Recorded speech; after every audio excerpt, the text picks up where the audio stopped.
ये आकाशवाणी रायपुर है। प्रादेशिक समाचार बुलेटिन के साथ मैं शुभ्रा भट्टाचार्य।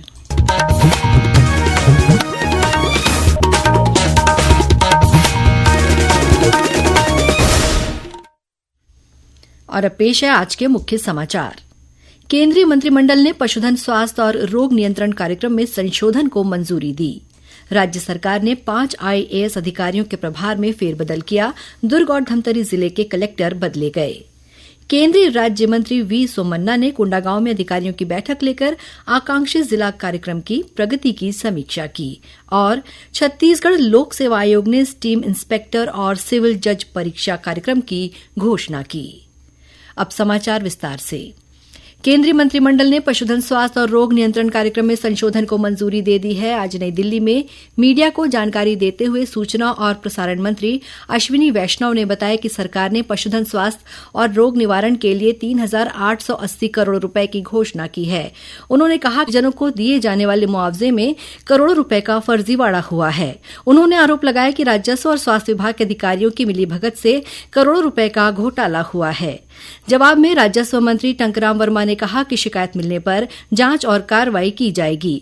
राजस्व मंत्री ने सदन में बिलासपुर में सर्पदंश से हुई मौतों की जांच कराने की घोषणा भी की।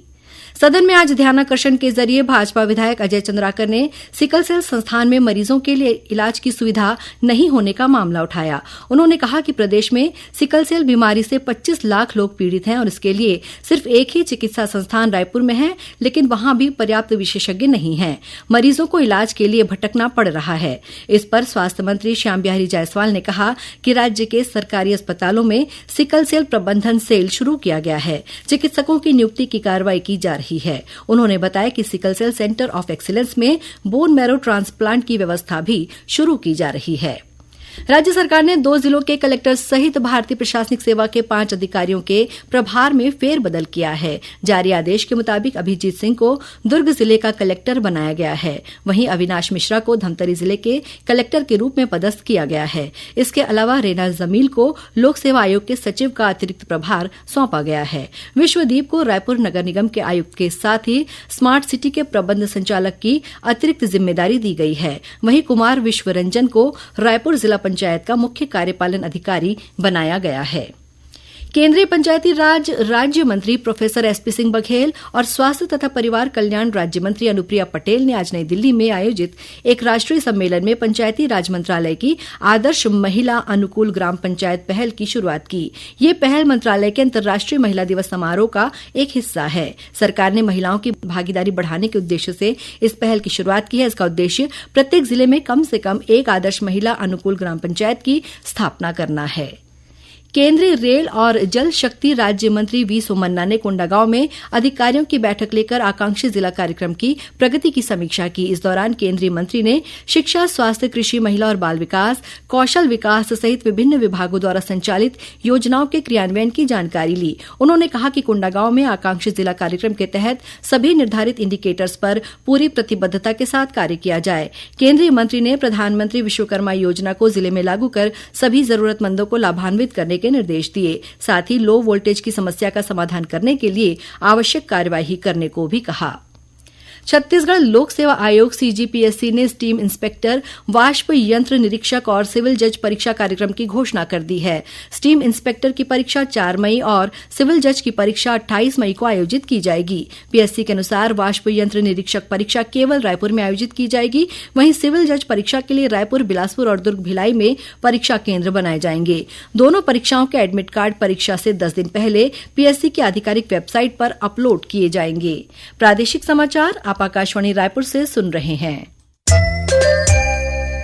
छत्तीसगढ़ की खबरों से है आपका वास्ता और खबरों की विश्वसनीयता से है हमारा वास्ता। आकाशवाणी समाचार रायपुर के प्रादेशिक समाचार बुलेटिन के साथ ही हमारे समसामयिक कार्यक्रम आप रेडियो के अलावा अपने मोबाइल पर भी सुन सकते हैं। आकाशवाणी समाचार फेसबुक, ट्विटर और यूट्यूब पर भी उपलब्ध है। हमारा Facebook page Chhattisgarh news on AIR, Twitter handle CGAIR news और हमारा यूट्यूब चैनल है छत्तीसगढ़ AIR न्यूज। तो अब रेडियो के साथ ही आपके मोबाइल के जरिए भी हम पहुंच रहे हैं आप तक। छत्तीसगढ़ की हर खबर के लिए सुनते रहिए आकाशवाणी समाचार।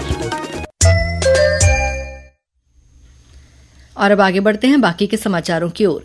छत्तीसगढ़ उच्च न्यायालय के मुख्य न्यायाधीश रमेश सिन्हा और न्यायाधीश रविन्द्र अग्रवाल की खंडपीठ ने गारे कोल ब्लॉक भू अधिग्रहण से प्रभावित 49 किसानों की याचिका पर सुनवाई करते हुए राज्य सरकार, केंद्र सरकार, रायगढ़ कलेक्टर, घरघोड़ा एसडीओ और Jindal steel and power limited को नोटिस जारी किया है। इस याचिका में किसानों ने नया भूमि अधिग्रहण कानून आ जाने के बावजूद छत्तीसगढ़ भू राजस्व संहिता की धारा 247 के तहत किए जा रहे भूमि अधिग्रहण को चुनौती दी है। विश्व ऑडियो विजुअल और मनोरंजन शिखर सम्मेलन वेव्स 1 से 4 मई तक मुंबई में आयोजित किया जाएगा। इससे पहले विभिन्न आयोजन किए जा रहे हैं। इसके तहत ड्रोन पायलट और फिल्म निर्माताओं को हवाई सिनेमेटोग्राफी के माध्यम से देश के विविध परिदृश्य, विरासत और जीवंत जीवन को पक्षी की नजर से दिखाने वाला 2 से 3 मिनट का वीडियो बनाने का काम सौंपा गया है, जिसका शीर्षक waves India a bird's eye view challenge create in India challenge रखा गया है। वर्तमान में ये चुनौती केवल नमो ड्रोन दीदी श्रेणी के प्रतिभागियों के लिए खुली है और वीडियो जमा करने की अंतिम तिथि 15 मार्च है।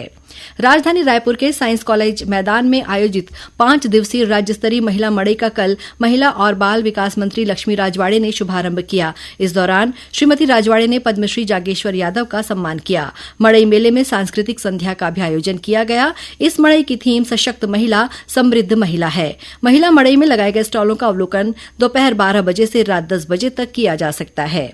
बलौदाबाजार भाटापारा जिले के गिरौदपुरी में कल से 3 दिवसीय गिरौदपुरी मेला शुरू हो गया है। मेले के पहले दिन मुख्यमंत्री विष्णुदेव साय ने गुरु गद्दी के दर्शन और पूजा अर्चना कर प्रदेशवासियों की खुशहाली तथा समृद्धि की कामना की। इस दौरान मेला समिति की मांग पर श्री साय ने गिरौदपुरी मेले की राशि 25 लाख से बढ़ाकर 50 लाख करने और मेला परिसर के मुख्य प्रवेश द्वार से मंदिर तक स्थायी शेड निर्माण की घोषणा की। ये मेला 6 मार्च तक चलेगा। कोंडागांव जिले में कल से वार्षिक मेले की शुरुआत हो गई है। 6 दिवसीय मेला 9 मार्च तक चलेगा। लगभग 700 वर्ष पुराने इस मेले में कोंडागांव सहित बस्तर और नारायणपुर जिले के ग्रामीण शामिल होते हैं। मेले के शुभारंभ अवसर पर बस्तर सांसद महेश कश्यप, कोंडागांव विधायक लता उसेंडी सहित प्रशासनिक अधिकारियों ने माता गुड़ी स्थल में देवी देवताओं की पूजा अर्चना की। मेला स्थल पर ग्राम पलारी की माता डोली और लाट देव विग्रह ने परिक्रमा की, जिसके बाद अन्य गांवों के देवी देवताओं ने अनुसरण किया। पारंपरिक छत्र, डंगई लाट और देव विग्रहों के साथ ढोल, नगाड़ों, मोहरी और अन्य पारंपरिक वाद्य यंत्रों की ध्वनि ने मेला क्षेत्र को भक्तिमय बना दिया।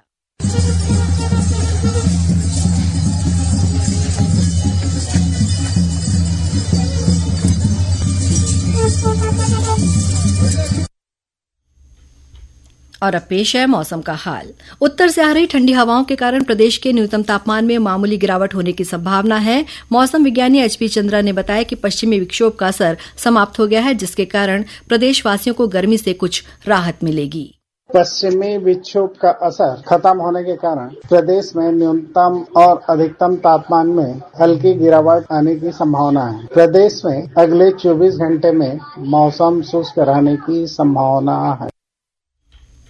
और अब कुछ समाचार संक्षेप में। जांजगीर चांपा जिला पंचायत में अध्यक्ष और उपाध्यक्ष पद पर भाजपा प्रत्याशी निर्विरोध चुने गए हैं। अध्यक्ष पद पर सत्यलता आनंद प्रकाश मिरी और उपाध्यक्ष पद पर गगन जयपुरिया की जीत हुई है। कबीरधाम जिले की ग्राम पंचायत परसवारा में महिला पंचों के पतियों को पंच पद की शपथ दिलाने के मामले में जिला पंचायत सीईओ अजय कुमार त्रिपाठी ने परसवारा के सचिव प्रणवीर सिंह ठाकुर को निलंबित कर दिया है। सरगुजा जिले के गुमगरा खुर्द बर्तीपारा प्राथमिक स्कूल के शिक्षक शैलेंद्र सिंह पोर्ते को जिला शिक्षा अधिकारी ने निलंबित कर दिया है। आरोप है कि यह शिक्षक शराब के नशे में स्कूल आकर बच्चों के साथ दुर्व्यवहार करता था। जांजगीर चांपा के प्रभारी सिविल सर्जन दीपक जायसवाल के विरुद्ध स्टाफ से दुर्व्यवहार करने के मामले की जांच के लिए 3 सदस्यीय दल गठित किया गया है। इस जांच दल के अध्यक्ष अपर कलेक्टर ज्ञानेन्द्र सिंह होंगे। जिला रोजगार और स्वरोजगार मार्गदर्शन केंद्र राजनांदगांव में कल 6 मार्च को सुबह 10:30 बजे से प्लेसमेंट कैंप का आयोजन किया जाएगा। और कोरबा जिले के भैंसमा बाजार चौक के पास तेज रफ्तार ट्रक ने स्कूटी सवार एक नाबालिग युवक को टक्कर मार दी, जिससे उसकी मौत हो गई।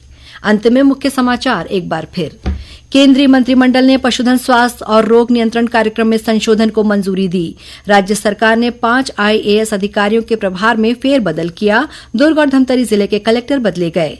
केंद्रीय राज्य मंत्री वी सोमन्ना ने कोंडागांव में अधिकारियों की बैठक लेकर आकांक्षी जिला कार्यक्रम की प्रगति की समीक्षा की। और छत्तीसगढ़ लोक सेवा आयोग ने स्टीम इंस्पेक्टर और सिविल जज परीक्षा कार्यक्रम की घोषणा की। इसी के साथ प्रादेशिक समाचार बुलेटिन समाप्त हुआ। नमस्कार।